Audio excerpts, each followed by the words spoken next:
President of Ghana Technical College, the Venerable Council, partner universities attending, special guests, eminent faculty and staff, splendid students, and all your families and friends for their support. I would like to briefly share with you some lessons I've learned about how trade-offs empower us to achieve and lofty goals. I'd like to start with a definition of trade-offs. So, the balance achieved between two desirable but incompatible features. In the software world I come from, we like to talk about features. So, a compromise. But a more descriptive definition would basically be you can't eat your cake and have it. So, now, there is a path to excellence from recesses of our minds, where we dream and imagine things that are beyond us today, but are nonetheless desirable and worthy. The challenge of holding on to a desirable dream is in letting go of the reality that stands in its way, that impedes the path to possibility for an otherwise improbability. Here, the trade-off we must make is first to give up the sense of comfort and in the undesirable reality we find ourselves in, for the uncertainty and the discomfort of a dream that is not yet in our grasp. We must do this, make such a trade-off to grant a worthy dream a chance to be realized. You can't eat your cake and have it. I'm not sure, students, what trade-offs you have made in committing to this rigorous academic program. But I bet you made various trade-offs along the way to getting here to partake in today's ceremony. During my own academic pursuit in mechanical engineering at Vanderbilt University, I discovered that my true passion lay in a different engineering field, in computers and the internet. So after committing 2 years out of my rather expensive 4-year program to mechanical engineering, I made the switch to computer engineering. In doing so, I incurred significant challenge through my graduation ceremony, where due to excessive course load, I had to compress in the remaining 2 years. I had little time to enjoy the broader pursuits of college life, and still missed graduating cum laude by 0.5 grade points. For me, that was extremely painful. I was used to being the person whose name was on the list of the honor roll. But today I have no regrets, as the deep trade-off in the cost of my time and my academic pride at the time has won me a career path that I continue to climb in, with Rancard collaborating with global technology giants, the likes of Google, Facebook, and Intel. And importantly, I learned a very crucial lesson in life and applicable to business about the constancy of change that is precipitated on making the right trade-offs. Nothing excellent in life can be achieved without first considering trade-offs, taking a significant risk on the basis that something beneficial within your grasp is worth giving up for a greater good, even one that gets within reach. The challenge of trade-offs, however, is that after you reap the rewards from one, you must then prepare for another, even deeper, if you are to continue in the pursuit of excellence, especially the type that goes beyond personal benefit. The challenge is that the higher you strive for excellence, the deeper the foundation of sacrifice you will need to dig to sustain the elevated goals. Let's look at a few examples in history, ancient and near, biblical and contemporary. In the scriptures in Genesis chapter 39, Joseph, while living in Potiphar's house, made a trade-off to preserve his integrity over over short-term pleasure that precipitated the improbable plan in his becoming not just Prime Minister of Egypt, but averting the impact of a severe famine for 7 years in a larger region. In contemporary times, and the President alluded to Nelson Mandela. What we know about Nelson Mandela is he was repeatedly offered early release from his incarceration if he was willing to let go the struggle for apartheid. What we also know is that he refused to let go, and so languished in jail 27 years, his long walk to freedom.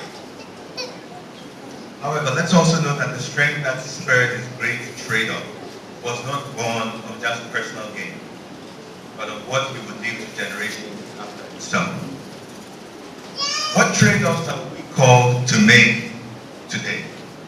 After this ceremony is done, after your certificates are dispersed, after we all depart, how will you make a difference? The greatest trade-offs are made when we recognize that there is something far larger than ourselves to which we can give just a little bit of ourselves.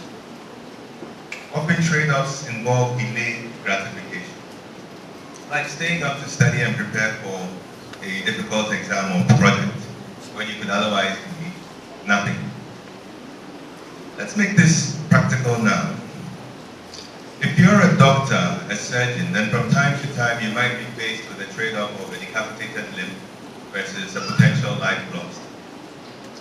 And if you're the president of Ghana now, then you're probably faced with a trade-off between the perception regarding the weight of the rule of law and justice versus the prerogative of mercy under significant political pressure, possibly a cost as high as an election result in the short term.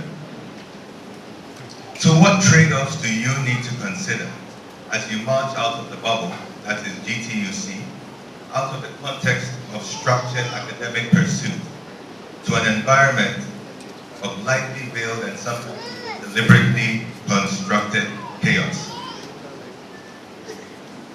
And the challenge for all of us who are endowed with a rich formal education, as you have concluded here, especially in developing countries, is how do we make real impact?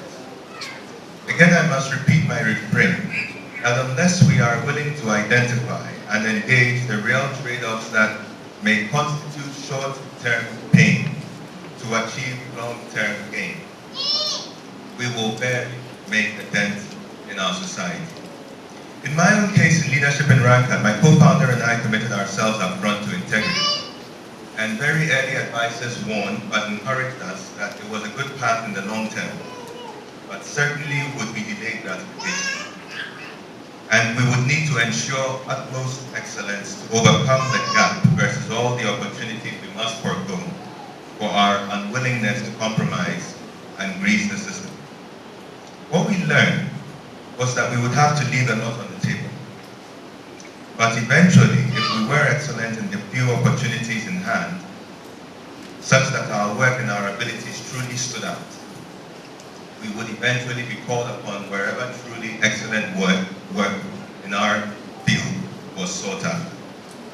The initial trade-off, however, was painful. Indeed, several years of difficult survival as a business. Not for lack of vision, not for lack of skill, not for lack of opportunity, but in the long run, our big breakthroughs were indeed recommendations from people who knew what we stood for.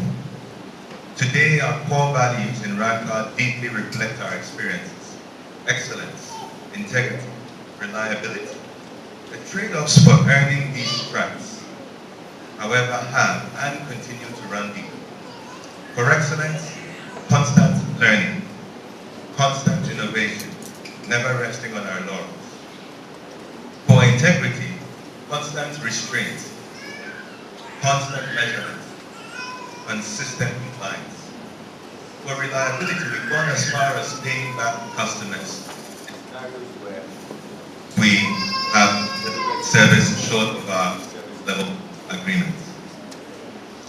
Now, I would humbly like to address the leadership of GTUC. GTUC seeks to play a major role in the utilization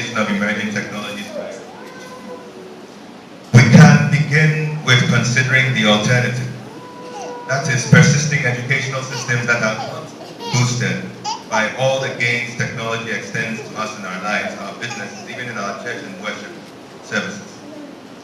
If technology so permeates our lives, then it should be much the same in our education. And I suspect that we have barely penetrated the halls of academia with the most basic of available technologies, possibly even at GTUC, which is ahead of the pack. This problem too, if it must be overcome in essence, one must identify what trade-offs are required. Certainly, Potiphar's wife will be encountered along the long walk to technology freedom. And some of the key questions that must be deliberated: enhancing cross-institution collaboration, improving systems in measuring learning, expanding various concepts in distance learning and in open education, blended learning in terms of the mix of offline, online, physical, digital methods, and ultimately the total redesign of the concept of the classroom.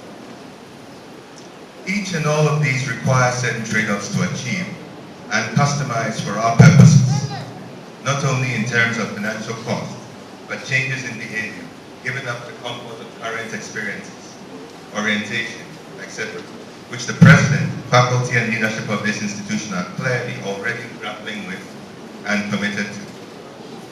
The encouragement I would like to make toward this cause is to be upfront in identifying the trade-offs that must be made to enable each advancement, and then commit to these to enable the emergence of the dream.